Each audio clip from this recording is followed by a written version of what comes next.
Hey, what's up? This is Al Murray here.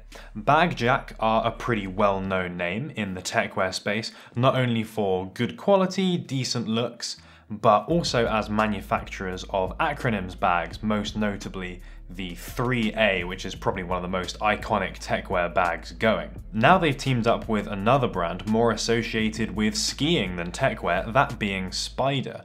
But nonetheless, they've come through with a full collection of bags for FW18 season, with a clear influence from both Bagjack and from Spyder. And I happen to have tactically placed the entire range behind me there.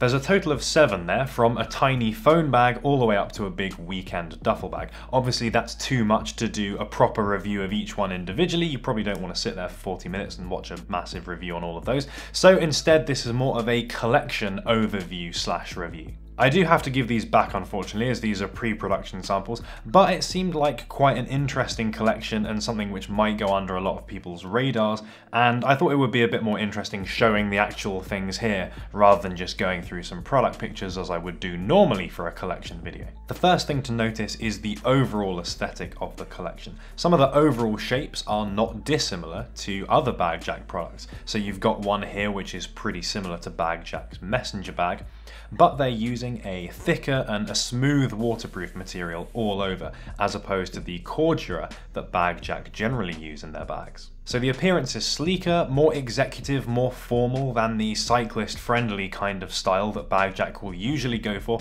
and I consider them more futuristic as well. All of the zips that you'll see on these bags are taped, which further increases not only the water resistance, but that look of durability and of all-weather performance. So this very much gives the appearance of an all-weather winter season bag. Like with Bagjack's mainline stuff, I don't really think this appeals too strongly to a tech ninja kind of style. As I say, it's a bit more smart, it's a bit more formal, and it's quite low key as well compared to a lot of those more outlandish techwear bags that you'll often see from brands like Y3, Masterpiece, even those newer and more affordable brands like Orbit as well. They're all very pocket heavy from the outside and they'll have loads of visible straps and military-esque details, but this collection doesn't really go for any of that. However, I do still think that futuristic finish and appearance will make it suitable for techwear, albeit a more reserved, more formal kind of style, in a way that maybe this isn't Greyman specifically,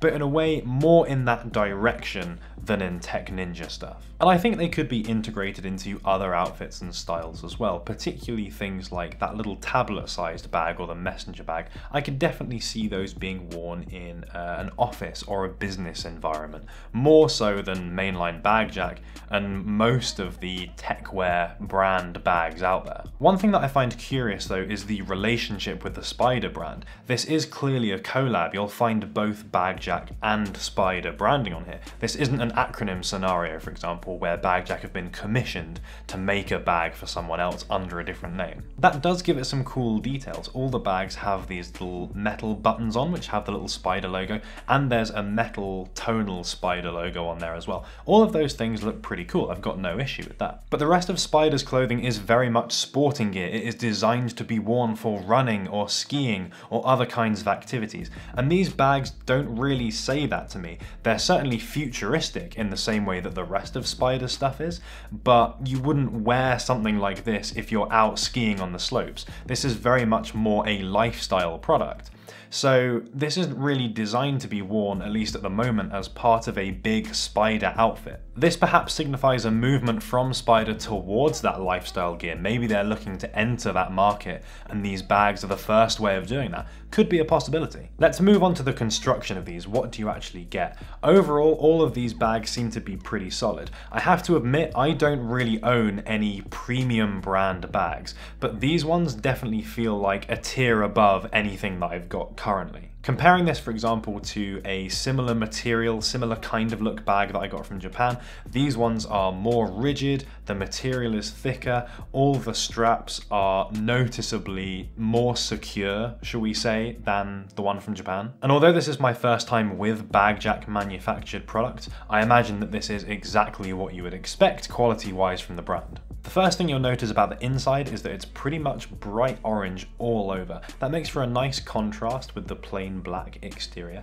and it does actually have a function in that it makes it way easier to find stuff that's inside the bag, because it brightens everything up inside and it makes for a nice contrast between the black and silver gadgets that people will generally carry about. Although red might have been a bit more on brand for Spyder, that could be a deliberate thing to make these a little bit more different to that other stuff. And you'll also notice inside that everything is fairly nicely padded, and in some of the bigger bags you'll have some zipped and unzipped pockets in there as well. The biggest sizes you'll even find a totally separate little mini bag to carry things like stationery in. As you'd expect, the different sizes have some differences in terms of what they offer. So the very smallest bags, the little phone sized ones, they've got a main compartment and one tiny secondary one. They come with a very thin strap to carry them, and if you look on the back there's some webbing on there as well. That's not just for show, that does come in handy, I'll talk about that in a sec. The hip bag is quite differently shaped to the rest of the collection, and obviously much less formal because of its association with hiker gear and stuff,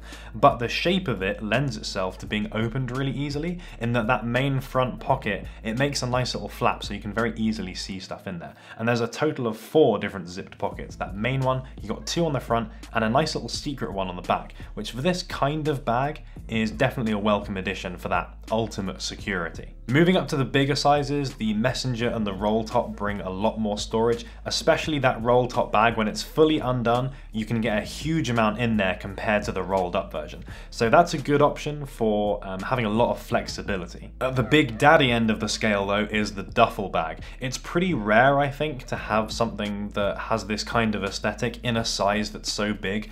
Generally, techwear is much more associated with those things that you can keep close to you, that you can just carry out on a day trip.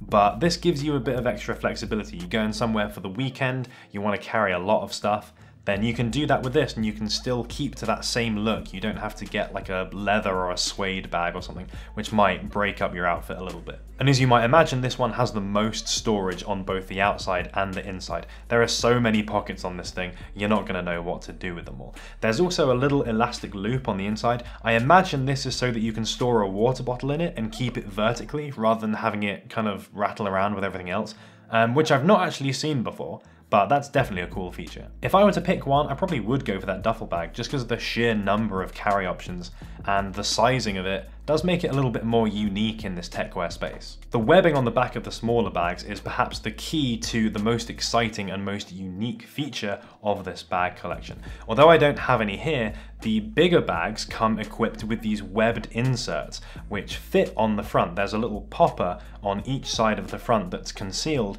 that helps secure that in. Once that's inserted, the smaller bags can then attach directly to it. I think that's a really cool feature because it means that you get that flexibility, that modular nature that some techwear bags have, but you don't have the same military webbing kind of look. I've not really seen anything that does this. When you don't want to have that flexibility, then you can just pull that webbed section out. It becomes very sleek, very futuristic, but then you can slot it in there and it gives you the extra carrying capacity and stuff if you want it. I think it's a cool way of getting that military functionality without having to adhere to military style practice, like using that very visible webbing. So overall, who is this collection going to appeal to? Well, it's clear that Bagjack's DNA is very much in here. So I think this is going to please your traditional Bagjack fan, either people that like the look of the bags or people that have bought from them before. Particularly if you like Bagjack, but you want something that looks a bit different to their mainline collections. In a more general sense, I think this is going to appeal to people who want to invest in a bag or a bag system, which is going to be pretty wearable in a lot of different scenarios, isn't going to be so kind of out there that it's going to be really noticeable or stick out, but is still going to have a little bit of a cool and a unique and a futuristic look to it. And for people who like new stuff and innovative carrying solutions, that webbing is definitely going to appeal to them as well. Now, as I'm recording this and when this video goes up, these won't have released yet. These are coming out on the 14th of February, which means that I don't have the pricing on these. However, I can only imagine that they're going to be pretty much in line with the rest of Bagjack stuff. And if that's the case, these could be a good buy. They're clearly a good quality and a well-designed, well-built item, and in my opinion, they look a bit cooler because they're a bit more unique compared to the mainline Bagjack stuff. It's got a good balance of that durable all-weather look, the futuristic kind of style, while still being fairly low-key. And you do get some cool Spyders on there as well. Yes, these don't have the same ecosystem that mainline Bagjack does. There's loads of different mods and accessories and stuff that you can get with those mainline things, but to be honest, having a few interaction options is still better than most bags, particularly ones that have this kind of look. So in conclusion, I feel like people might have overlooked this collab because Spyder is not really a techwear brand and not really a lifestyle brand at all. But it's definitely one to keep in mind. It brings some nice functionality to the table, and if nothing else, it just gives another option from Bagjack. And with prices of the 3A just going up and up and up, another Bagjack option is certainly going to be a welcome thing. And that has been everything on the Spyder Bagjack bags. Let me know what you think of them down there in the comments. And if you enjoyed the video, you like this kind of collection format, then please do give it a like. And yeah, that is everything. So thank you so much for watching, and I will see you in the next one. Shout out to Geo Manning, I'm glad you like the look of the Machine 56 stuff. I was kind of unsure as to how it would be received because it is so loud and out there, but yeah, it seems like people like it. And shout out to Noah, it's all good, we're here for life. Thanks for making it to the end of this video. If you want to catch some more, there's going to be links up there. And of course, if you haven't subscribed yet, then there's going to be loads more techwear stuff coming out in the future. I've got some exciting things for sure. So hit the little button, you can be notified, you can see the cool stuff right when it comes out.